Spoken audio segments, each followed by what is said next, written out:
Jangan lupa subscribe YouTube channel Metro TV News dan jangan lupa nyalakan notifikasinya. Pemirsa, COVID-19 varian Delta Plus ditemukan di negara tetangga, salah satunya adalah Malaysia. Kasus ini diduga akan menjadi ancaman baru bagi pandemi yang masih melanda. Untuk informasi selengkapnya kita bergabung dengan kontributor Metro TV di Malaysia, Nadia Muhsin. Nadia, bagaimana perkembangan kasus varian Delta Plus di Malaysia? Baik, Eva, sehingga semalam Kementerian Kesehatan Malaysia sudah mengkonfirmasi ada 48 kasus varian Delta yang baru. Dan kasus baru yang dideteksi ini adalah dari 3 negeri bagian, yaitu di Pulau Pinang dengan 34 kasus, ya, kasus yang tertinggi di Pulau Pinang, Perlis 2 dan juga Pahang 12 kasus. Dan ini tentu saja mengkhawatirkan seandainya berlaku gelombang baru karena kasus yang pernah terjadi sebelum ini. Dan Kemensos juga menyatakan bahwa R0 di Malaysia pada saat ini kembali naik ke 1,0, di mana penularan virus pada saat ini adalah stagnan dan tidak menurun. Jadi Direktur Kesehatan menyatakan ini merupakan satu indikator yang membimbangkan, satu indikator yang mungkin akan menunjukkan bahwa boleh terjadinya lagi lonjakan kasus dalam beberapa waktu ke depan. Dan ini merupakan satu situasi, ya, yang seharusnya sudah bisa diprediksi karena sejak sebulan yang lalu Malaysia memang sudah mulai membuka sektor ekonomi secara total dan tetapi bertahap. Dan pelonggaran aturan juga telah diberlakukan, di mana rentas wilayah juga kini telah diperboleh.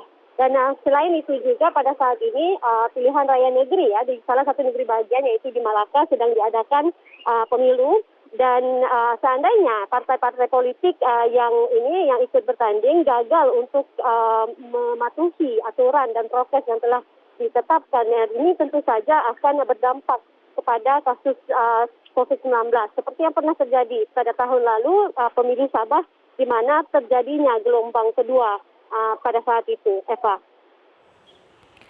Iya, Nadia, lalu bagaimana penanganan yang sudah dilakukan oleh pemerintah Malaysia sejauh ini? Baik, saat ini ya kalau untuk penanganan khusus memang belum ada sebarang pengumuman yang dilakukan oleh pemerintah dan yang ditetapkan oleh pemerintah. Hanya saja pemerintah mengimbau masyarakat untuk tetap mematuhi prokes dan juga kerap melakukan tes sebelum memulai apa-apa aktivitas. Dan selain itu juga mereka yang masih belum mendapatkan vaksin diminta untuk tampil segera mendapatkan vaksin.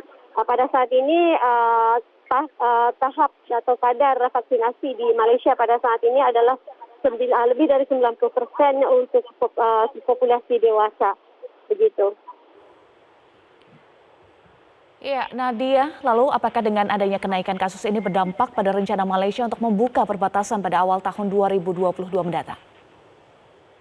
Baik, saya pikir ini tentu saja akan memberi dampak kepada rencana Malaysia untuk membuka perbatasan.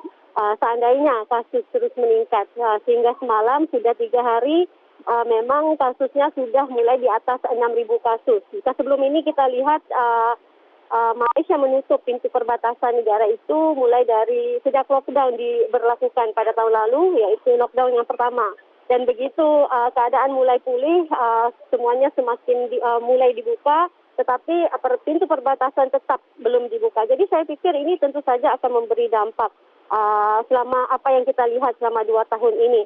Dan seandainya ada kendala dalam rencana pemerintah untuk membuka kembali pintu perbatasan, itu tidak hanya berdampak kepada ekonomi Malaysia secara total, tapi juga berdampak kepada pasangan luar beda negara, di mana sehingga saat ini masih banyak keluarga yang terpisah dikarenakan oleh situasi ini. Memang sudah ada aturan yang lebih longgar, tapi untuk kasus tertentu ada keluarga yang masih belum dapat dipertemukan dan mereka harus melewati jalur yang sulit bagi mendapatkan izin masuk ke Malaysia, Eva. Baik, terima kasih kontributor Metro TV di Malaysia, Nadia Muhsin, sudah bergabung bersama kami di Metro Siang.